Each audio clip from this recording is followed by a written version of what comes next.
I'm sure you're all as excited as I am to hear about what an amazing career he's had. Please give it up for Martyn Ware. I'm just going to tell you a little bit about my career via all the synthesizers that I've bought and sold and got rid of throughout my career.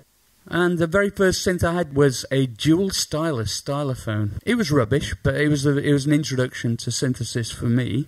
But this was the first synth I ever bought, a Roland System 100. It's completely modular, so you can plug different elements into different elements. To my mind, the best synth that was ever made. This was the only thing we had to make sound with. It's not like buying a guitar and you can make different sounds with pedals. This was it. So if we wanted a kick drum, we had to make it. We had to make it from an oscillator and shape the ADSR and the filter and make it sound like a kick drum.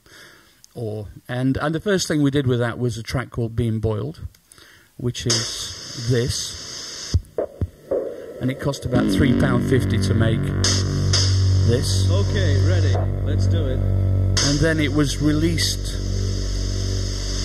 when we were a bit more famous, and got to number 3 in the charts and number 2 in Germany. And I'm going, how does something that costs £3.50 manage to do that? So all these individual sounds were created separately and bounced from track to track in mono on a 2-track tape recorder.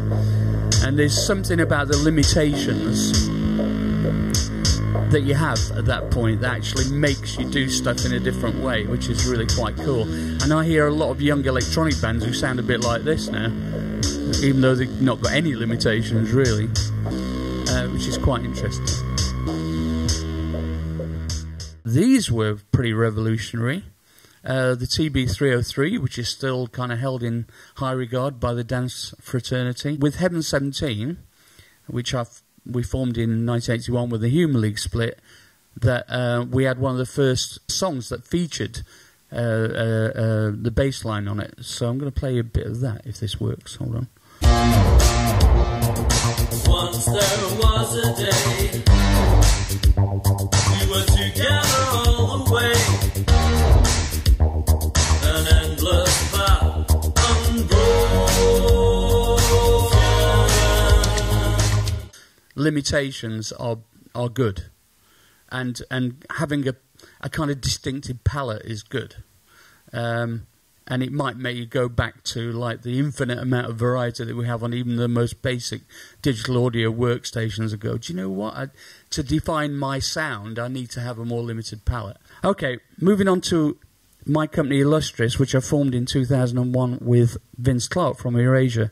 I believe the future of sound is three-dimensional sound that has a height axis as well, so you can create three-dimensional sound objects that move around, and you can pass sounds through people, and create if you wish, create realistic or magic realistic sounding soundscapes.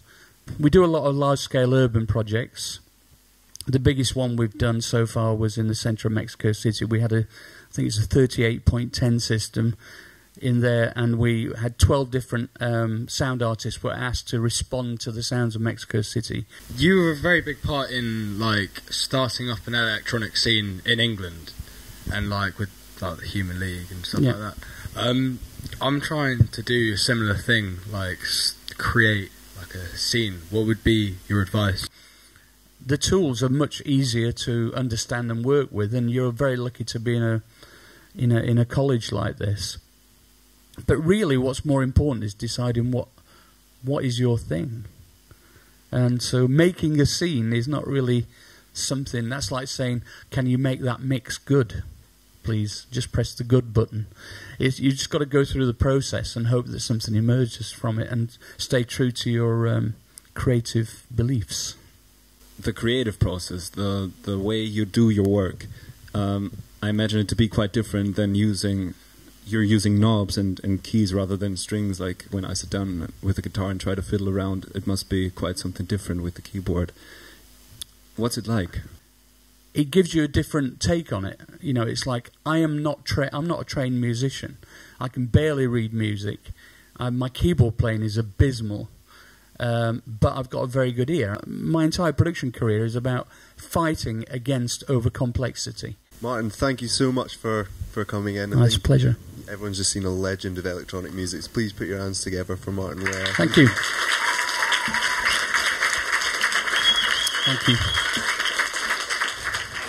Being a massive fan of analog synths and stuff like that, it's great to actually meet someone, talk to someone who has played them, because from like our perspective as students, like these things these days, like a Roland Jupiter 8 back then was like a cheap synth. Like for the like gigging band, they cost like £8,000 now. So it really is great to see someone who's worked with machines that like I dream of owning or have like ambitions to own. Ever since coming here, I've been talking with loads of musicians, and I've kind of started to go down the route that he said to avoid, which is the doing what everyone else does, so I can get views on SoundCloud and stuff like that. And it's been working, but it's kind of soul-sucking in a way. So I know I've only been doing it for a few weeks, but I'm hitting a dead end, and this has inspired me to pick it up and try some more experimental stuff, be more unique. Like if you are confident in the Q&A, you can really almost tailor like a masterclass to work for yourself, which is fantastic. And like when you have that ability to do it with someone who has been successful in the industry that you want to be a part of, it's invaluable, really.